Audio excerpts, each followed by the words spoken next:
எதுக்கு கஷ்டப்பட்டு படிக்கணும்? இந்த சுமாரா படிக்குது இல்ல, அதுதான் கேட்கும். சூப்பரா படிக்கிறது கேட்கவே கேட்காத. நீ கஷ்டமே படாம இருக்கணும்னா நீ இஷ்டப்பட்டு படிச்சா, ஒரே டீச்சர் தான், ஒரே யூனிஃபார்ம் தான், ஒரே ஃபீஸ் தான், ஒரே கிளாஸ் ரூம் தான். ஒருத்தி மட்டும் படிக்கிறான், இன்னொருத்தி படிக்க மாட்டேங்கிறான்.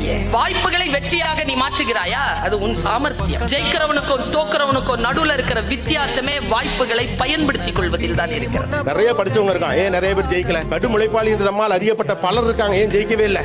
Discipline matters. வெற்றி மட்டுமே உங்கள் வாழ்வின் தத்துவமாக இருந்து விட முடியாது. நாம சம்பாதிக்கிறோம், சம்பாதிக்கல, 4 பேரை வாழ வைக்கணும், நல்ல பிள்ளைகளை உருவாக்கணும், சமூகத்தை மேல கொண்டாடணும், அதுல ஒரு பங்கெடுக்க நினைக்கிறான்ல, அங்கதானே ஜெயிச்சான். லைஃப்ல உங்களுக்கு எல்லாம் ஏன்டா கடவுளை இவ்வளவு கஷ்டம் கொடுக்குறேன்னு சொன்னப்பல இந்த வார்த்தை ஞாபகம் வச்சுங்க. கடவுள் வந்து எல்லாருக்கும் கஷ்டத்தை கொடுக்க மாட்டான். யாருக்கு வாய்ப்பு கொடுக்க போறானோ அவனுக்கு தான் கஷ்டத்தை கொடுப்பான். நான் கொடுக்குற நல்ல வாய்ப்பை ஹேண்டில் பண்ற கெப்பாசிட்டி அவனுக்கு இருக்கா இல்லையா நம்ம பார்க்கணுமா இல்லையா? சும்மா போற வரவன்றால தூக்கியா கொடுக்க முடியும்? ஒரு பொறுப்பை நான் ஒருத்தன் கொடுக்குறேன்னா அதை செய்யறதுக்கான கெப்பாசிட்டி இருக்கான்னு பாப்பேன். வித்தியாசமா வரவங்க அந்த வாய்ப்புகளை நாம் பயன்படுத்திக் கொள்கிறோமா?